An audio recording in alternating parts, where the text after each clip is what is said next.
ഈശോ മിശിഹായ്ക്ക് സ്തുതിയായിരിക്കട്ടെ. ഈശോ മിശിഹായിൽ സ്നേഹിക്കപ്പെടുന്നവരെ, പൗലോസ് ശ്ലീഹ തിമോത്തിയോസ്കാർക്ക് എഴുതിയ 2-ാം ലേഖനം 1-ാം അധ്യായം 6-ാം തിരുവചനം നമ്മൾ ഓർമ്മിപ്പിക്കുന്നു. എൻ്റെ കൈവെപ്പിലൂടെ നിനക്ക് ലഭിച്ചിരിക്കുന്ന ദൈവിക വരം ഉജ്ജ്വലിപ്പിക്കണമെന്ന് ഞാൻ നിന്നെ അനുസ്മരിപ്പിക്കുന്നു.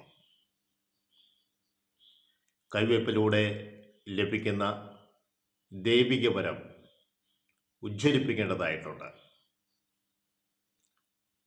നമ്മൾക്കറിയാം, ഡീക്കന്മാർക്കും സഹഡീക്കന്മാർക്കും പുരോഹിതർക്കും മെത്രാന്മാർക്കുമെല്ലാം കൈവെപ്പിലൂടെ ദൈവികമായ വരം ലഭിക്കുകയാണ്. ആ കൈവയ്പിലൂടെ ലഭിച്ചിരിക്കുന്ന ദൈവിക വരം അത് ഉജ്ജ്വലിപ്പിക്കണമെന്ന് ഞാൻ നിന്നെ അനുസ്മരിപ്പിക്കുന്നു. Praise Lord. എന്തെന്നാൽ ഭീരുത്വത്തിൻ്റെ ആത്മാവിനെയല്ല ദൈവം നമുക്ക് നൽകിയിരിക്കുന്നത്, ശക്തിയുടെയും സ്നേഹത്തിൻ്റെയും നിയന്ത്രണത്തിൻ്റെയും ആത്മാവിനെയാണ്. അപ്പോൾ ദൈവത്തിൻ്റെ ആത്മാവ് നമുക്ക് നൽകിയിരിക്കുന്നത് ശക്തിയുടെയും സ്നേഹത്തിൻ്റെയും ആത്മനിയന്ത്രണത്തിൻ്റെയും ആത്മാവിനെയാണ്. സ്നേഹമുള്ളവരെ, ദൈവത്തിൻ്റെ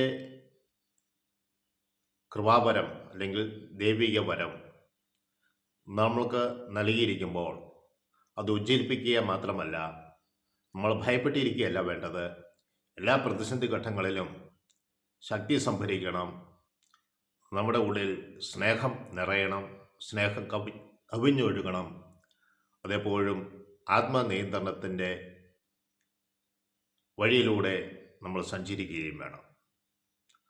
പ്രകോപിതരാകുക എന്നുള്ളതല്ല, ആത്മനിയന്ത്രണത്തിലൂടെ ദൈവത്തിലുള്ള സ്നേഹം മനുഷ്യ സ്നേഹത്തിലേക്ക് കവിഞ്ഞൊഴുകി ശക്തിയോടെ, ദൈവാത്മാവിൻ്റെ ശക്തിയോടെ മുന്നോട്ട് നീങ്ങണമെന്ന് തിരുവചനം നമ്മൾ ഓർമ്മിപ്പിക്കുകയാണ്. വീണ്ടും പറയുന്നത്, നീ കർത്താവായ ദൈവത്തിന് സാക്ഷ്യം നൽകുന്നതിൽ ലജ്ജിക്കരുത്. കർത്താവിൻ്റെ മുൻപിൽ സാക്ഷ്യത്തോടെ ജീവിക്കുക, അത് ദൈവജനത്തിന് മുൻപിലും സാക്ഷ്യത്തോടെ ആയിരിക്കുക.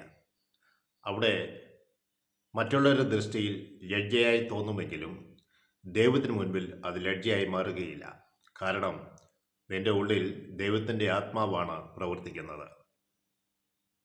നമ്മൾ ഭയപ്പെടുകയല്ല, ശക്തിയുടെയും സ്നേഹത്തിൻ്റെയും ആത്മനിയന്ത്രണത്തിൻ്റെയും ആത്മാവ് നമ്മളിൽ ഉണ്ട് എന്ന കാര്യം ഉറച്ച് ബോധ്യത്തിൽ നമ്മൾ വരുത്തുക.